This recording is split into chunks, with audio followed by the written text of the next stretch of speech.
Hello friends, രാവിലെ അരച്ചെടുത്ത് വെള്ളയപ്പം ചുടുന്ന രീതി കണ്ടാലോ.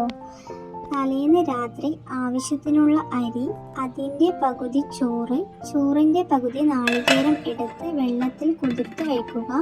അല്പം ഈസ്റ്റും ചേർക്കുക. മോർണിംഗ് നോക്കുമ്പോൾ ഫെർമെൻറ്റേഷൻ നടന്നിട്ടുണ്ടാകും.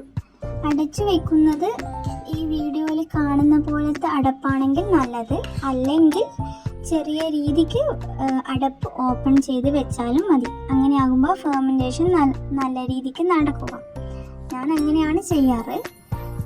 പിന്നെ മോർണിംഗ് മിക്സിയിലിട്ട് അരച്ചെടുക്കുക. കുറച്ച് ഷുഗറും ആവശ്യത്തിന് വേണ്ട ഉപ്പും ചേർത്ത് അരച്ചെടുക്കുക.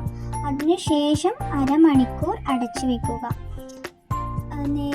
തലേന്ന് അടച്ചു വെച്ച രീതിയിൽ തന്നെ അടച്ചു വയ്ക്കുക. അപ്പോൾ അരമണിക്കൂറിന് ശേഷം അപ്പത്തിനുള്ള മാവ് നല്ല രീതിക്ക് വന്നിട്ടുണ്ടാവും. അധികം വെള്ളം കൂടാനും പാടില്ല, കുറയാനും പാടില്ല. ഈ വീഡിയോയിൽ കാണിക്കുന്ന കൺസിസ്റ്റൻസിയിൽ ചുട്ടെടുത്താൽ നല്ല വെള്ളയപ്പം കിട്ടുന്നതായിരിക്കും.